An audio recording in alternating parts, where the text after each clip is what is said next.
The meeting of Jon Snow and Dany was one of the most significant ones on the show, and there's a lot to be learned from it. Jon Snow went to Dany to ask her for something without asking around or doing any research about her. What kind of person is she? Will she be willing to give him more or less of what he asks? But Jon's mistake has always been assuming that other people hold the same pressing concerns about the Night King, which got him killed the first time as Lord Commander, and would have gotten him killed again, had Dany been a ruthless ruler like Stanis, or a psycho like Joffrey. Now Dany, on the other hand, did do her research. Check this out. As Lord Commander of the Night's Watch, he allowed the wildlings south of the wall to protect them from great danger. As King in the North, he has united those wildlings with the northern houses, so together they may face their common enemy. He sounds like quite a man.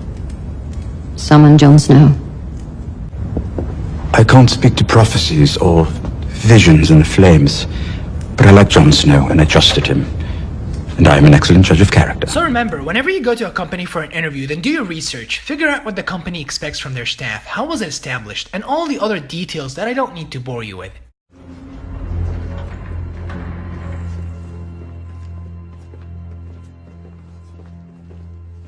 Now Dany is your typical boss here, putting herself in an intimidating room on elevated ground for monarchs, in modern day society behind a big desk in a big office room, to set the tone that she is the one in power and that Jon Snow is just some other lord, even though they know that he is king in the north, yet they explicitly failed to address him with his proper title. Notice how Dany doesn't speak much at all at first, letting her advisors introduce all her titles instead, something all rulers and leaders do, because when others talk about your achievements, it gives a far better impression than if you will talk about your achievements yourself. You gotta hold your ground. Don't appear overwhelmed by other people's seemingly higher status. Learn how to control your emotions as not to give the other person more power over you. And remember, never brag about yourself. Always make sure that when you speak of your virtues or success, it was the other person who insisted that you mention them, or that someone else tells him. And when you do mention your achievements, always seem as though you're not impressed by your own success.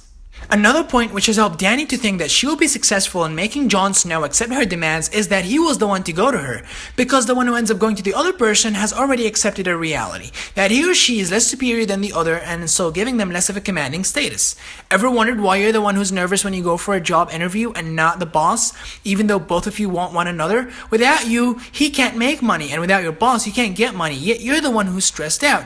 Now this will be true given that you're an above average employee. If you're below average, however, then no one will need you anyway. Stand tall, but don't overreach. You're both in power just as long as you bring something valuable to the table. Don't think of yourself as a slave, but rather a knight. However, don't think yourself a king, because you'll never be so long as you're going to job interviews. If you do, then the real king will have you exiled, in this case, not hiring you. Not knowing exactly what they wanted, Dany and Jon committed a fatal mistake. Dany was so fixated in wanting Jon to bend the knee, and Jon was so fixated in bringing her armies and dragons to the north to fight the Night King while Cersei is plotting against her.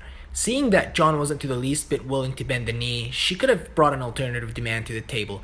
And to know what else to bring to the table, you need to know what it is that you truly want. In this scenario, it was Jon's support for her claim that she wanted.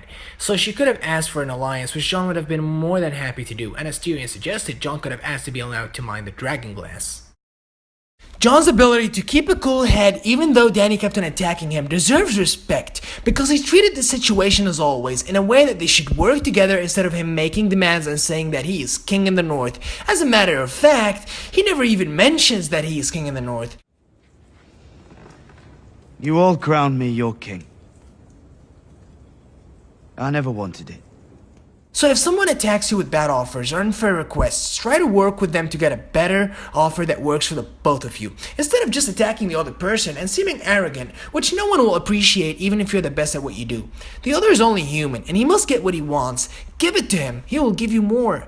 Try to understand the other person's point of view and work together with him to help him achieve his aims, and then pitch in your requests once the tone for working together has been set. So guys, just to recap, do your research. Hold your ground, stand tall but don't overreach. Know what you want and your options, and try to understand the other. Until next time, my watch is ended for now, my brothers and sisters. For more videos like this, please subscribe, like, and comment.